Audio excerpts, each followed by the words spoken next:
Social worker at the Salisbury Social Work Department. I'm Ginger Baker. Hi, nice to meet you.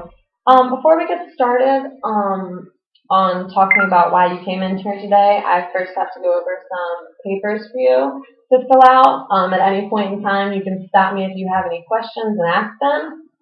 So our first paper is an initial intake form. It's basically information that we need, such as your address, an emergency contact, your job, and you can fill that out. The next thing is your limits of confidentiality. It is basically stating that anything you tell me is 100% safe. I will not repeat it to anyone unless you tell me something as if you know of someone or if you yourself have been abused or neglected, I'm mandated to report that.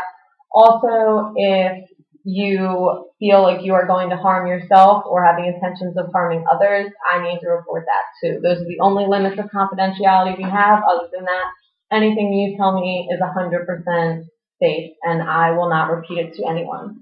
So I just need you to sign right here. At your leisure. The last piece of paper is your client's rights, which basically goes over everything you can expect from here, and you can stop at any time of services that you don't want them. You also have the right to see your files at any time. And also, if you have any problems or concerns, here's a phone number for you to call, and I'm also going to need you to sign that document as well. Okay. So, after we've gone over all that, why don't you tell me a little bit about yourself? Well, I'm married. I have a 6-year-old daughter named Bailey. I don't have a job. I stay at home. She's in first grade. My husband's a truck driver, so he's on the road all the time. That's basically the basics. Well, why don't you tell me a little bit about your daughter? She's a good kid. I don't have any problems with her. She gets good grades in school. I'm not around her enough in terms of being active and play with her. Just because I've been kind of depressed lately and I just don't want to be around her and for her to be upset or not as enthused. I don't want her to think it's her. I see. And how long have you been feeling down? You said, do you have a history of depression at all? Or when would you say this started? I've been feeling down, I guess, for about a year now. In terms of, I just kind of feel like I'm in a routine of things and I don't get to see my husband enough. And just having to be, and then we recently moved from a year ago. Just having to be in a new place with my daughter, just the two of us.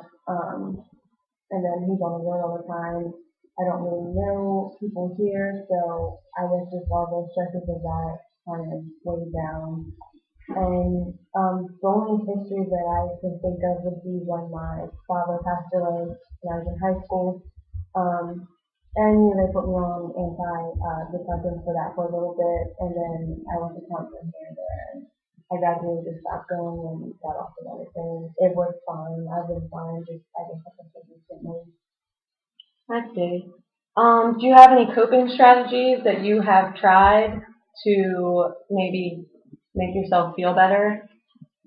The only thing I really do now would be smoke marijuana. That's about it. How often would you say you smoke marijuana? Probably every other day. And when you say every other day, is it like multiple times a day? Is it like once a day? Probably twice a day. Okay. Do you do this around your daughter? No. Okay. Do you have any other types of coping strategies that you have used in the past, or? Not really. I remember things I was told when I went to counseling when I was, in high school, but that was a while back. I'm 36 now, so, I don't know, it's just not as easy. Back then I didn't have any responsibility, so I could, utilize their cooking skills like writing or being around people and doing things like that just a lot easier. Whereas now I'm a mom and I have more responsibilities. I don't know, it just didn't come as easy. Do you have any forms of support, like anyone you can turn to or ask for help or anything?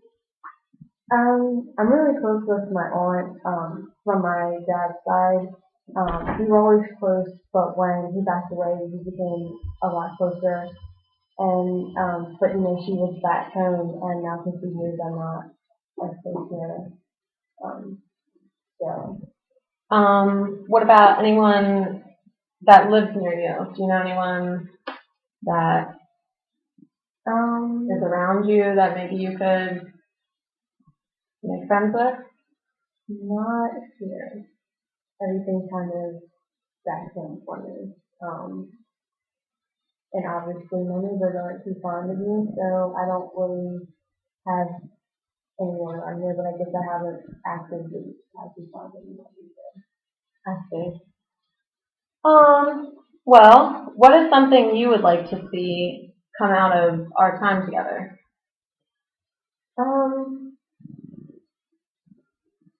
I guess, I just really want to be like I used to be, where everything, you can't do anything to me about being around my friends or family from back home or, having more time with my husband. But as far as me, um, I guess just kind of be happy again, and so I can be happy for myself and for my daughter, and so she can have a better home life. Because I do want to, play with them more and be around them more, and kind of how things used to be up until we moved.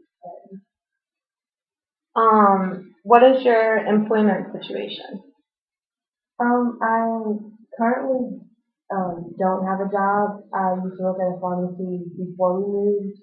Um, and then even before that, when we realized we were having Bailey, me and my husband just kind of discussed what would be best, and we came to the conclusion that he was bringing in enough money with the truck driving job. So I just decided we decided for me to just stay here and just Bailey. So I haven't had a job for 6 years.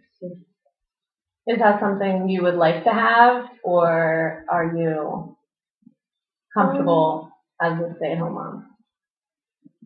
I'm pretty comfortable as a stay-at-home mom, because I do like being home and taking care of him and taking care of her, but I guess lately I've just felt unfit to be able to do that.